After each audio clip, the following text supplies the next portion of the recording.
Si hay algo por lo que el Perú ha crecido ostensiblemente como proveedor global de frutas y hortalizas, es por su capacidad de anticipación a las amenazas fitosanitarias. Miles de citricultores trabajan cada día sin saber que detrás de sus campos existe una carrera silenciosa, técnica y urgente, una lucha contra enemigos casi invisibles y difíciles de detectar. Cruzan fronteras, puertos, aeropuertos, se adhieren a plantas, cargamentos o equipajes, y cuando aparecen en campo ya no son visitantes, son una amenaza instalada. En el 12º Seminario Internacional de Cítricos organizado por ProCitrus, se mostraron algunos de los avances más importantes frente a estos nuevos riesgos que acechan la base de una de las agroindustrias más dinámicas del país, la citricultura.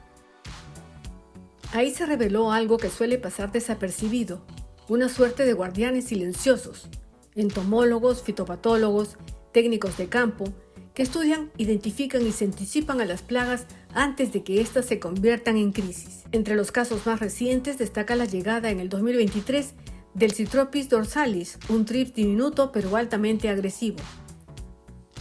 La bióloga Sofía Jiménez de ProCitrus expuso los avances de su estudio y puso en perspectiva la magnitud del problema.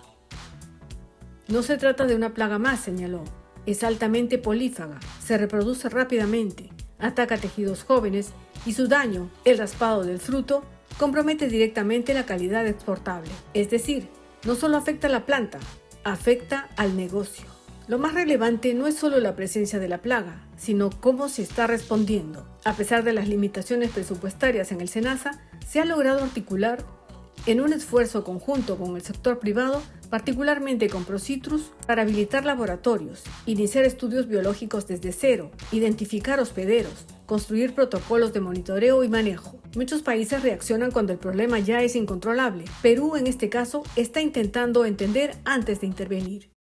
Este programa llega a ustedes gracias a Llantas SEAT. Impulsa tu productividad en el campo con la potencia y resistencia de las llantas radiales agrícolas SEAT, diseñadas para ofrecer máxima tracción, mayor capacidad de carga y excelente desempeño en terrenos exigentes. Nemacien de Codiagro. Cultivos irregulares, hojas amarillas o agallas en las raíces. Los nemátodos se están atacando y pueden reducir más del 10% de tu cosecha. No esperes a un daño irreversible. Te presentamos Nemacien, el nematicida biológico de Corporación Bioquímica Internacional. Es una guerra que no se ve, pero define el futuro. Lo que se expuso en el seminario no es solo información técnica, es una advertencia.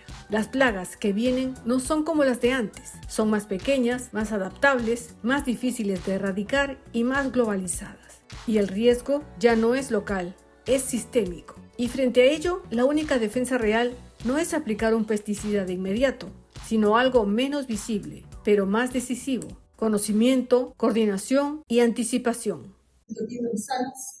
Su biología y lo que se va a hacer a futuro para fortalecer el manejo integrado en el campo. Ok,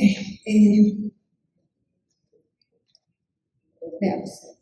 El Citropis dorsalis es una especie que ha llegado al Perú en el año 2023 y desde su entrada hubo mucha controversia en aquel año. Recuerdo que en el momento hubieron reuniones, SENASA convocó a ProCitrus para poder ver algún tipo de alternativa de solución. Si bien es cierto, no solamente el Citropis dorsalis está presente en el cítrico, está presente también en el arándano, en la vid, y quizás en vid hasta es de mayor importancia y relevancia que en el cítrico. Para nosotros, un mal manejo significa el raspado que ocasiona ese trips en los frutos, ¿no? Entonces, como primeros estudios, se quiso hacer, como es esta información, todo el tema de la biología y su comportamiento de trips. Para esta investigación nos ha apoyado bastante un estudiante de bachiller de la Universidad Agraria, se llama Daniel Huanca, y la asesora ha sido la doctora Mónica Larrea, que también ha estado un poco apoyándonos al inicio de esta tesis. Y a futuro nosotros lo que queremos es mediante, como les decía en el tema de los actos, tenemos el apoyo con el convenio SENASA ProCitrus y también tenemos a futuro los ensayos para hacer con SENASA el área de control biológico y con ProCitrus, ¿no? Como nosotros tenemos, ya les mencioné en el tema de los actos, espacios, laboratorios que nos ha cedido control biológico de SENASA, entonces nos da esas facilidades de poder realizar todo este tipo de trabajos. Dentro de todo esto, los objetivos que nosotros tenemos en esta presentación es, primero, indicar el estado actual del conocimiento del Instituto Dorsalis. Voy a ir comentándoles el tema de la biología en condiciones de laboratorio, analizar esa biología y la ecología, más que todo esto es un poco relevante sobre algunos artículos que se han leído y están aquí puestos, sobre el potencial daño en cultivos de cítricos. También evaluar esa situación de esta plaga a nivel mundial, a nivel regional, a nivel de Perú. Presentar las estrategias que nosotros vamos a hacer a futuro mediante la continuación de este estudio, ¿no? Y identificar algunas líneas prioritarias de investigación futura, como ya les había mencionado. Bueno, aquí algo muy simple. Nosotros pues intentamos hacer un resumen sobre la sistemática y taxonomía del TRIPS. Esta presentación también va a estar con ustedes, así que no se preocupen, para que ustedes puedan tener toda esta información que es muy importante referente a la parte taxonómica del TRIPS. ¿Ya? Nosotros vamos a observar que él está dentro de la subfamilia Tripinae, del género Citotris y la especie identificada como el Citotris dorsalis. Existe también una sinonimia, ¿no? O sea, que fue ya confundido con estas otras especies en diferentes años, pero después el HUD en el año 19 lo denomina como el Citotris dorsalis. ¿Qué otros complejos de especies críticas tenemos? Bueno, aquí esto es más que todo basado en estudios del ADN, ¿no? Nosotros no hemos hecho un estudio molecular, porque lo vamos a hacer previamente, ¿no? Para poder ver si es que, por A o por B, vamos a ir encontrando de repente en diferentes zonas algún otro tipo de citotris.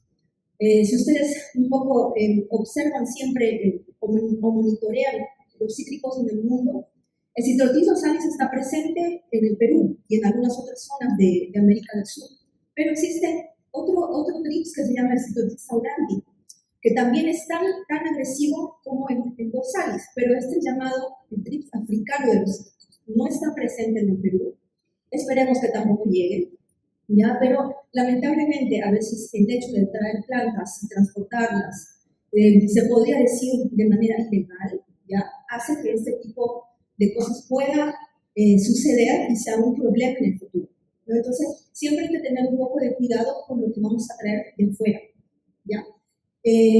Bueno, seguimos la morfología y el diagnóstico taxonómico. Igual aquí más que todo para que ustedes observen, aquí también les voy a dejar esta información, el tamaño del TRIPS, un TRIPS pequeño, inclusive es muchísimo más pequeño que una franquiniela, los que ya conocen este otro TRIPS, es más pequeño.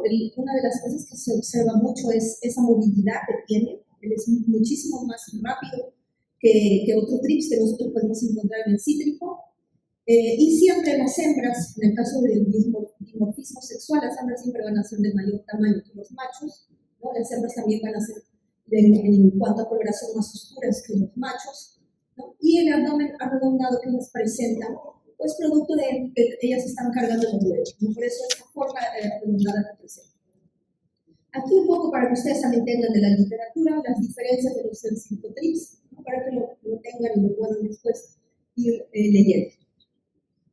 Algunas imágenes macromontajes, algunas realizadas en laboratorio, otras que hemos cogido de la literatura, también esto les puede servir.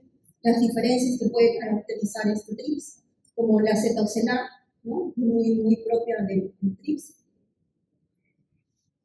En cuanto a biología y ecología, para poder realizar este tipo de estudios, realmente al inicio yo sé que para Daniel no fue fácil, porque se sabía muy poco del comportamiento de ese TRIPS, se sabía muy poco de sus hospederos en cuanto a crianza artificial, y yo sé que se probaba diferentes plantas hospederos, ¿no? Él probó en rosas, probó de repente en algún frejol, en higuería, probó muchas cosas.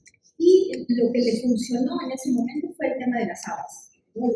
Las habas ayudaron muchísimo a poder ser un buen hospedero, posiblemente inclusive en las primeras, cuando brotaban las primeras hojas, que eran las hojas más frescas, más turgentes para el TRIPS, y es ahí donde él conseguía que el TRIPS multiplicara más rápido, ¿no?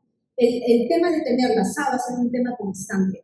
Siempre se mantenía en bandejas para luego pasar a los vasos y luego pasar a las jaulas. Entonces, Siempre criar esta especie es quizás un poquito más trabajoso que el caso de franquiniela, que en algún momento yo ya lo he criado. Y este trip de por sí, al ser más movible, en el momento que uno también va transportando con el pincel, él ya se va movilizando y se va pasando hacia otro, o saliéndole de la parte del hospedador donde estaba. Entonces, dio mucho trabajo, sí, pero mismo así se consiguieron tener los parámetros, ¿no? En el caso aquí, como ven aquí en la teoría, este parámetro está basado en estos autores, ¿no? Que ellos lo tomaron a diferentes temperaturas, y les voy a ir pasando más adelante los resultados que se obtuvieron en esta investigación. Bueno, aquí ya para que vean un poquito más los ciclos, la parte del huevo, ver un huevo o ver quizás, y vamos a ver más adelante en un video también, cómo es que el trips cuando va emergiendo el larva 1 va brotando de la hoja. Vamos a ir observando. Creo que ese tipo de comportamiento Daniel consiguió, vamos a ver en el video, y es también, inclusive, para poder detectarlo desde un inicio es muy difícil encontrarlo. Por lo general, ya se encuentra en el larva 1, cuando uno quiere capturarlo con el pincel. Y si nosotros observamos las diferencias, más o menos de huevos, 3-5 días, para larva 2 es un día, después larva 2, 4.5, el adulto ya va a vivir un poco más, 22.6 días, y también dependiendo si la hembra va a vivir más que el macho, la pupa 2.62 y la prepupa. Viendo larva, prepupa y pupa y adulto.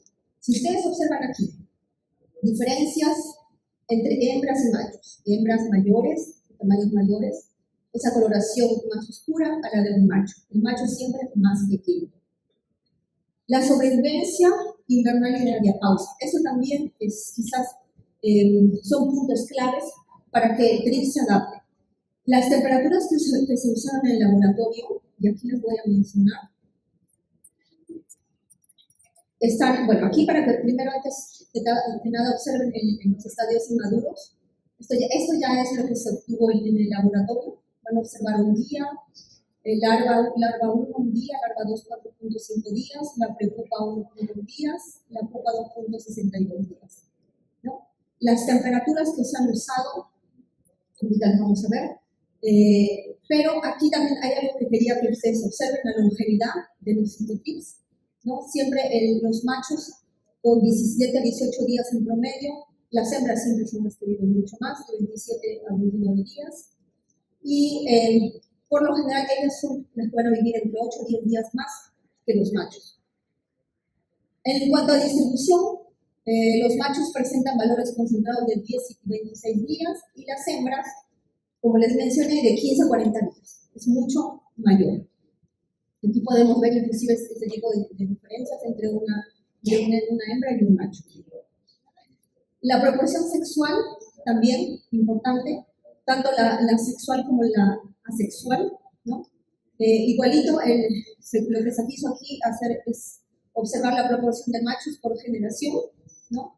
Y nosotros estimamos de 26 a 27% de machos, que implica un 73-74 hembras, que esto ya es un sesgo femenino pronunciado.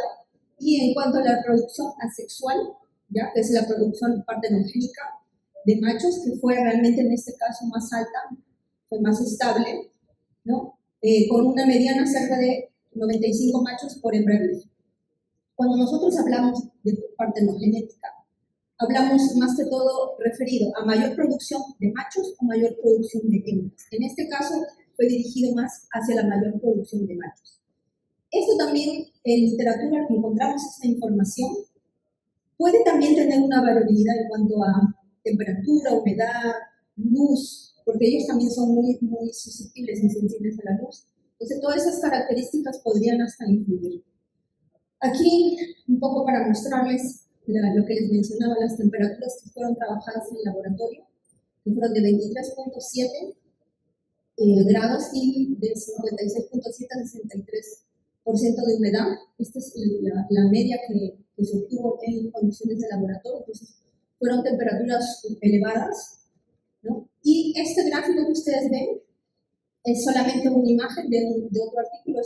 Estas fotografías no son parte de la investigación, lo anterior mostrado sí. Pero aquí para que lo tengan un poco más en referencia y vean que más o menos la cantidad de días entre larva 1 y larva 2 son muy semejantes a lo obtenido por el proyecto de investigación. Bueno, aquí solamente para que vean este video, si ustedes observan, aquí la larva 1 cómo va emergiendo, porque la hembra al momento de colocar el huevo, lo coloca muy, muy profundo de esta parte de encima de la hoja.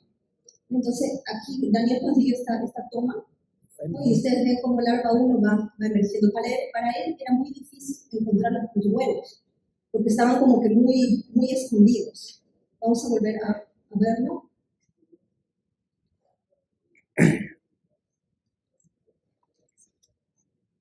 Ya no quiero.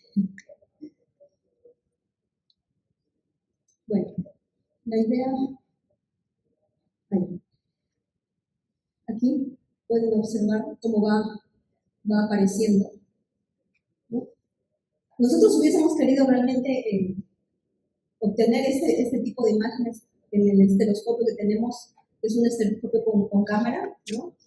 Solamente que el estereoscopio o el material que nosotros usamos es un material científico, pero no es tan de última generación, se podría decir. Entonces, si nosotros hubiésemos tenido quizás un estéreo más sofisticado, hubiésemos conseguido esta toma.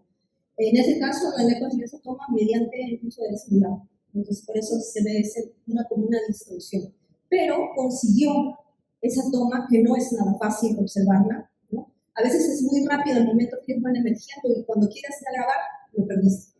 Entonces, eso yo rescato de Daniel, él siempre ha sido muy, muy observador en cuanto a esas cosas. Entonces, pudieron ahí observarlo. Eso también se les va a dejar para que ustedes lo mantengan, lo tengan, si en caso en algún momento ustedes ven cómo nace una larva 1 de la hoja. Y algo que les quería comentar antes que se me pase, ya que estamos viendo el video. Cuando yo hablé del tema de los ácaros y las hojas utilizadas para poder pasar los ácaros y poder hacer esa microexpresión, es decir, colocar la unidad experimental, uno de los problemas que tuve con el tema de estas hojas fue justo que cuando yo coloqué los ácaros para poder micropulverizarlos, al día siguiente de la evaluación, había muchos trips pululando.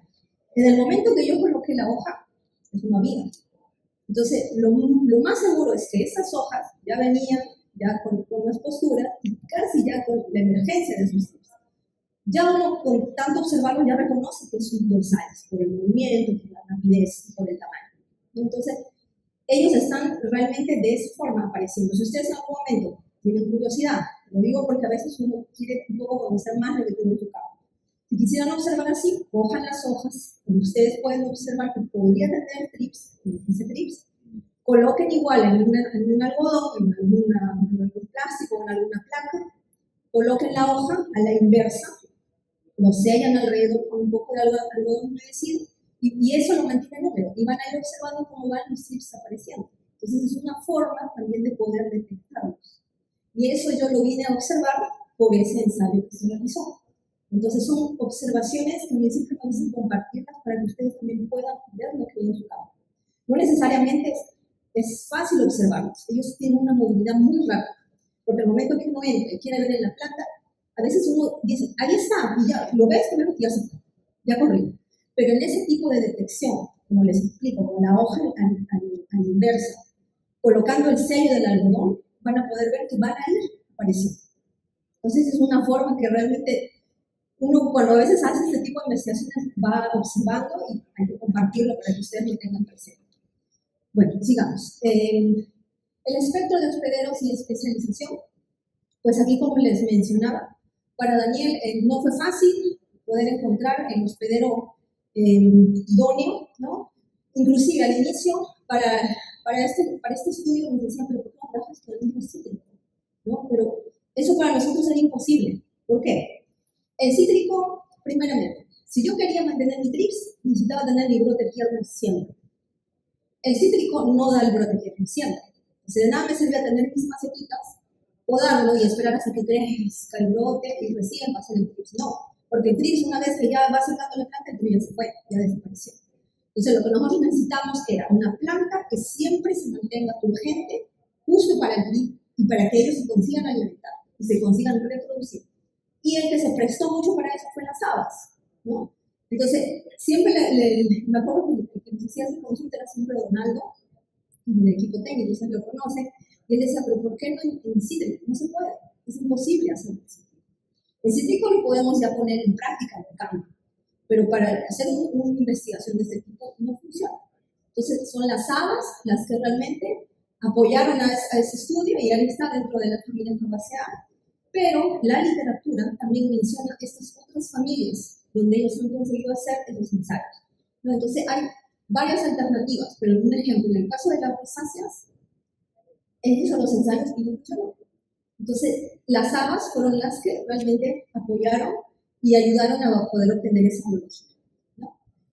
Bueno, a ver, ¿qué más? Hospederos también preferidos. Aquí está Capsicum nano, también se intentó hacer en los Capsicum y tampoco funcionó.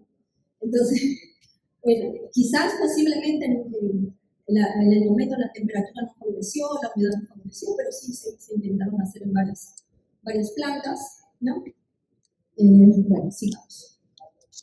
Los síntomas. Síntomas, daños e impacto económico. Esto es a nivel general, ¿no? En cuanto a la alimentación, larvas y adultos se alimentan raspando células del mesófilo foliar con sus piezas bucales y extraen el contenido celular que causa. Pues lo que nosotros observamos en los frutos es el raspado plateado, ¿no? Ese es en sí el daño final que ellos van a causar. Claro, aquí nosotros vamos a ver este tipo de daños que es un daño brutal, se podría decir, ¿no? Pero el inicio que ellos dan es un raspado, ¿no? Si ya nosotros hacemos mucho descuido del campo, sí vamos a obtener ese tipo de daño. Oviposición, hembras insertan huevos, los que les comenté, en tejidos jóvenes, ya sea en hojas, pétalos, frutos, y van a causar cicatrices de oviposición en frutos y deformación de hojas emergentes. Esto es totalmente validado. Las hojas sí tienen esa deformación. Y otra cosa, cuando uno encuentra una hoja con un minador, el trips se camufla dentro del minador. Eso es algo que quizás ustedes ya lo han observado. El trips consigue aprovechar ese espacio, que ya es un daño, y consigue camuflarse. Cuando a veces uno piensa, no, ya lo tengo, ya murieron, están ahí, bien escondidos. Entonces, hay que siempre ser muy observadores y el minador de hoja favorece muchísimo ese desenvolvimiento. Luego, bueno, aquí por un poco de literatura, la cuantificación de pérdidas, ya sea en Florida con el tema del arándano, ha sido también fuerte, en la India con otros cultivos, ¿no? Y un poco de información que se les está dejando a nivel mundial. La distribución geográfica, la historia de la introducción. Bueno, aquí hay varias informaciones que también se los voy a dejar para que ustedes lo tengan presente, ¿no? Prácticamente el rango nativo que fue en la India y en estos otros países, el rango invadido, las rutas de dispersión, como les comento, el comercio de plantas ornamentales, y muchas veces estas plantas cuando son traídas de forma incorrecta, como podríamos también decirlo, pues hace también que cause ese tipo de daños en los cítricos, ¿no? Y más si en mi campo de cítrico también tengo uva cerca o tengo arándano, entonces todo eso se asocia y contribuye al incremento de trips. Bueno, la cronología de expansión también para que ustedes lo tengan aquí, desde el año 1919 hasta el 2023, que les había comentado que el primer registro fue en Filadelfia, en arándanos. Aquí está el autor que hizo esta publicación, ¿no? En el año 2023. Los modelos de distribución potencial también para que ustedes lo tengan, las zonas de riesgo en Sudamérica. No voy a entrar mucho en detalles porque para que ustedes después ya lo puedan leer y vamos de frente ya a un manejo integrado que es la evidencia científica, ¿no? Que se consigue en cuanto a resistencia a insecticidas.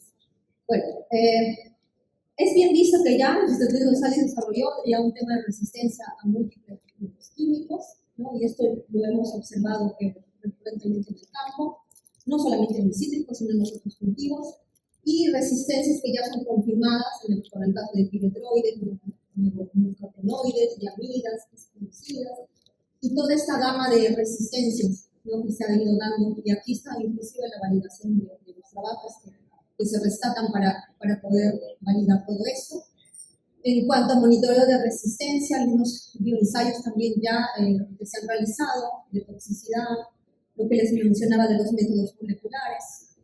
Y bueno, si nosotros vamos a ver el tema de control biológico, que quizás estos estudios son los más recientes que se han ido viendo, desde el 2009 hasta el 2025, vemos muchas alternativas. Y dentro de esas también hay ácaros, aminoácidos mixtos y neoseiros cucúberes. En el caso de estas dos especies de ácaros, nosotros no presentamos neoseiros cucúberes en Perú. Esta especie es una especie más adaptada a condiciones muy frías y sería muy difícil que este ácaro se adapte a nuestras condiciones. En todo caso, Amnioceros seismos, que es una especie ya reportada, ya criada, liberada, se podría decir que podría ser una alternativa. Óreos insidiosos también, inclusive esta especie es comercializada y criada en el área justo de control biológico de SENASA, que también podría servir si que se quieren hacer ensayos a futuro como lo pretendemos hacer. Y en el caso de los patógenos, tenemos a Beauveria bassiana y a Metarismo mesoplaria, que también podrían contribuir a la disminución del virus, ¿no? Entonces, hay muchas alternativas que tenemos biológicas, ¿no? Y esto es también la continuación de este proyecto que vamos a hacer, ya con los productos, ya tanto en laboratorio, en campo, y es lo que se tiene ya previsto con el área de SENASA, del control de SENASA, ¿no? Y bueno, de repente en el próximo seminario ustedes van a ver muchísimos más resultados, más evidencia, los vamos siempre compartiendo, todos los avances que nosotros vamos teniendo con los proyectos, los vamos compartiendo en el transcurrir del año, cuando salimos a los campos a hacer nuevas presentaciones, actualización de todas ellas. Entonces posiblemente más adelante van a poder ver más resultados, van a poder observar que realizar una metodología contribuye más a tener más evidencia científica también.